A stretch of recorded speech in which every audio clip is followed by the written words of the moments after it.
जंग का आज 5वां रोज है और 5वें रोज भी ईरान ने जो तबाही इस वक्त इस्राइल के यरूशलेम में मचाया है उसकी नई फुटेज सामने आई है। आज दिन में जिस तरीके से ईरान ने फिर से जबरदस्त तरीके से हमला बोल दिया है, तस्वीरें आपको दिखाऊंगी कि कैसे इस हमले से इजराइल का शहर त्राही त्राही कर रहा है। यही नहीं, अमेरिका ने तो अपने हाथ खड़े कर दिए हैं।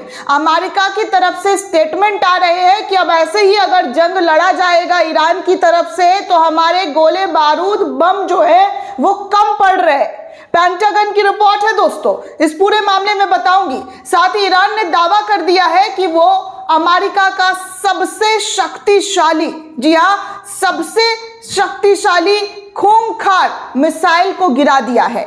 ये ईरान ने दावा किया है। 14 देशों में इस वक्त हाहाकार की स्थिति मची हुई है। जितनी तीव्रता के साथ ईरान अटैक कर रहा है उससे साफ लग रहा है कि आने वाले दिनों में ये जंग और ज्यादा बढ़ता हुआ नजर आएगा, क्योंकि इस वक्त ईरान रुकने का नाम नहीं ले रहा है। ईरान इतनी तेजी से अटैक्स कर रहा है, इतनी तेजी से अटैक कर रहा है दोस्तों कि इजराइल को सोचने का वक्त नहीं मिल पा रहा है, अमेरिका को सोचने का वक्त नहीं मिल पा रहा है। ये हालत, ये स्थिति बना दी गई है। इजराइल ने अपने शहर को खाली करना शुरू करवा दिया है। ये तमाम जानकारी आपको एक एक करके दूंगी कि क्या और किस तरीके की तस्वीर इस वक्त निकलकर सामने आ रही है। मिडिल ईस्ट में 5वां रोज जंग का है और इस 5वें रोज में जो तबाही और बर्बादी एक बार फिर से ईरान ने शुरू की है उसका एक पहला तस्वीर आपके स्क्रीन पर, ये तस्वीर आप देख रहे हैं, ये मैप है। इस मैप में बताया जा रहा है दोस्तों कि ईरान ने फिर से इजराइल पर जबरदस्त तरीके से ताबड़तोड़ मिसाइलों की बौछार कर दी है। दनादन मिसाइल दाग दिए गए हैं। एयर डिफेंस सिस्टम एक्टिव है, लेकिन वो एक्टिव जो है पूरी तरीके से काम नहीं कर पा रही है इजराइल की। लाखों लोग बंकर में इस वक्त छुपकर बैठे हुए हैं। लाखों की तादाद में यहूदी जो है इजराइल के, वो बंकरों में छुपने को मजबूर है, क्योंकि ईरान उनको मौका ही नहीं दे रहा है बाहर निकलने का। जैसे ही, जी हां, जैसे ही थोड़ा सा वक्त होता है लोग सोचते हैं कि बाहर निकले, फिर से दनादन मिसाइल ईरान के जरिए दाग दिया जा रहा है। ईरान को कमजोर समझने की कोशिश अमेरिका को और इजराइल को दोनों को भारी पड़ रही है। अब हाथ खड़े किए जा रहे हैं कि आखिर करे तो क्या करे। स्थिति तो बहुत भयावह है और इस स्थिति में ईरान को कुछ वो कमजोर समझने की जो कोशिश कर रहे थे, उनकी कमजोरी उनके हाथ तो लगी नहीं। सुप्रीम लीडर के जाने के बाद ईरान और ज्यादा तीव्रता के साथ अटैक कर रहा है और इतना खतरनाक अटैक कर रहा है कि इसकी तस्वीर आप देखिए, यरूशलेम की सामने आई है, जहां पर आप इन वीडियो में देखिए कि कैसे, जी हाँ, कैसे तबाही इस वक्त की विजुअल्स जो है, मैं आपको इस वक्त की आज की विजुअल्स दिखा रही हूं कि यरूशलेम की ओर ईरान की एक और मिसाइल गिरी है। मोबाइल वीडियो में ये कैप्चर हुआ है जिसमें गोल्डन डोम के पीछे स्ट्राइक देखा जा सकता है कि ये जो ईरान का, इजराइल का सबसे जो मान्यता वाला जगह है, उस जगह पर ईरान ने उसके पीछे वाले एरिया पर अटैक किया है। अब आप सोच सकते हैं कि गोल्डन डोम क्या है और किस तरीके से इजराइल के लिए बहुत महत्वपूर्ण है ये जगह। आप इन तस्वीरों में साफ तौर पर देख सकते हैं मिसाइलों की जो तस्वीर है जो गिरी हुई, वो यहाँ पर सीधे तौर पर दिखाई दे रही है।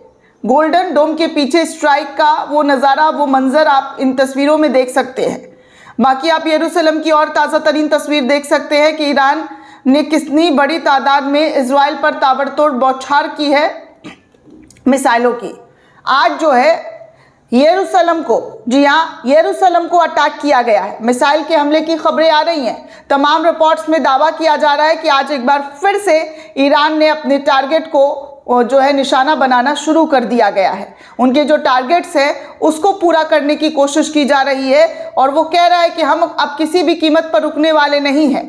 आगे दोस्तों देखिए, यूएस सीनेटर, जी हाँ, यूएस सीनेटर क्रिस मर्फी का कहना है अमेरिका में भी दो फाड़ हो चुके हैं। मार्को रूबियो ट्रंप को कोस रहे हैं। वो कह रहे हैं कि ट्रंप ने जो गलती दोहराई है उसका खामियाजा पूरा अमेरिका को भुगतना पड़ रहा है, पूरा मिडिल ईस्ट भुगतेगा। और अब यूएस सीनेटर क्रिस मर्फी का कहना है कि मिलिट्री यूएस सैनिकों को मारने वाला ड्रोन नहीं रोक सकती है। यूएस सैनिकों को मारने वाले ड्रोन जो है मिलिट्री नहीं रोक सकती है। मर्फी कह रहे हैं, उन्होंने हमें इस कमरे में बताया है कि और अमेरिकी लोग मरने वाले हैं कि वो इन ड्रोनों को नहीं रोक पाएंगे तो मिडिल ईस्ट पूरी तरीके से उड़ते रहेंगे और तबाही का वो मंजर जो है वो देखने सुनने को मिलता रहेगा। अब चलिए आपको एक और तस्वीर दिखा दूं जो निकलकर सामने आ रही है जी न्यूज़ के हवाले से, और बताया जा रहा है कि ईरानी सेना का बड़ा दावा है कि उन्होंने अमेरिका के F-15 ईगल जेट को मार गिराया है। जी हाँ, ईरान का इंतकाम लगातार जारी है और इस इंतकाम को लेकर ईरान ने साफ तौर पर अब ये दावा कर दिया है कि हमने, जी हाँ, जो ईरान का जो है F-15 जो सबसे शक्तिशाली फाइटर जेट है उसको मारने का, उसको गिराने का दावा किया जा रहा है। साफ तौर पर ईरान की सेना ने यह दावा किया है, एक बड़ा दावा इस वक्त ईरान की सेना का है। अमेरिकी F-15 हमने ईगल जेट को खत्म कर दिया है। ईरान के सरकारी टीवी चैनल का ये दावा है और ये बार बार कहा जा रहा है, जो है रिपीट किया जा रहा है कि एयर डिफेंस सिस्टम जो है उसको अमेरिका के हमने भेद लिया है।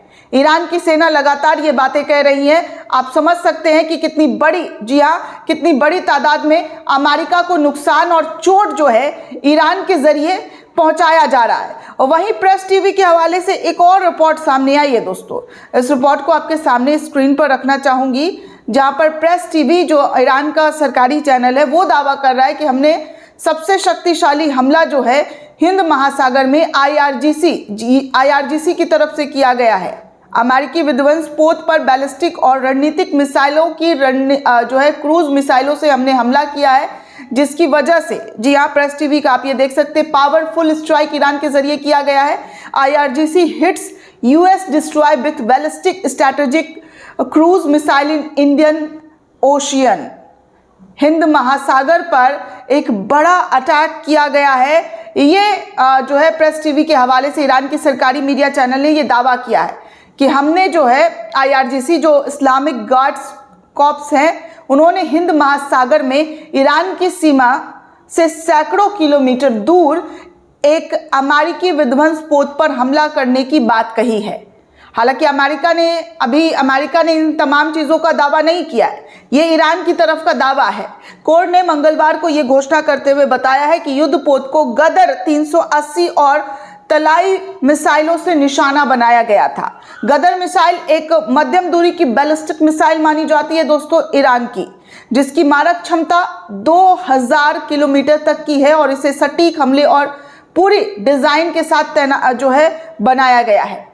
और तलाई एक रणनीति क्रूज मिसाइल प्रणाली है जो 1000 किलोमीटर तक दूर जाने में अपने लक्ष्य को भेदने में सक्षम है। ये एक स्मार्ट मिसाइल है जो मिशन के दौरान अपने जो लक्ष्य को बदल सकती है, जिससे इसकी रणनीति क्षमताएं और बढ़ जाती है। ये प्रेस टीवी के हवाले से जानकारी साझा की गई है, आप स्क्रीन पर देख सकते हैं। वहीं दोस्तों, स्पेन के बाद अब फ्रांस भी अमेरिका और इजराइल के खिलाफ खड़ा हो गया है। इजरायली हमले की कड़ी निंदा कर रहा है, अमेरिकी हमले की कड़ी निंदा कर रहा है और कह रहा है कि अंतर्राष्ट्रीय नियमों का इजराइल के जरिए, अमेरिका के जरिए उल्लंघन किया गया है। ब्रिटेन साफ कह चुका है पहले ही कि इराक की गलती हम नहीं दोहराएंगे। इस बार ट्रंप को यूरोप का साथ कहीं से कहीं तक मिलता हुआ नजर नहीं आ रहा है। ट्रंप इस वक्त अकेले खड़े हुए हैं, ऐसे मझधार में फंस गए जहां पर उनको लगा था कि खामनेई को खत्म करके उनको किंग का उपाधि दिया जाएगा, लेकिन उनकी किंग की उपाधि तो छोड़िए, यूरोपियन कंट्री उनको मुंह तक नहीं लगा रही है। हालत ये हो गई है कि वो इधर से उधर जाते हुए नजर आ रहे हैं, हाथ फैलाते हुए नजर आ रहे हैं। नाटो ने साफ मना कर दिया है, नाटो से कोई मदद अमेरिका को नहीं मिल रहा है। तो कुल मिलाकर अमेरिका के जो राष्ट्रपति डोनाल्ड ट्रंप हैं और नेतन्याहू ने जो मिलकर साझा फैसला लेकर ईरान पर अटैक किया था, वो अब उन पर बैकफायर पड़ रहा है। उनकी स्थिति को बद से बदतर बताने की कोशिश जो है बनाने की कोशिश ईरान के जरिए की जा रही है और ईरान ताबड़तोड़ अटैक करते हुए अपने लक्ष्य को हासिल करने की बात कर रहा है। दोस्तों, ये पूरी रिपोर्ट आपको कैसी लगी हमें कमेंट करके जरूर बताइएगा। साथ ही साथ चैनल को ज्यादा से ज्यादा लाइक, शेयर और सब्सक्राइब करना बिल्कुल भी ना भूलें। जय हिंद, जय भारत।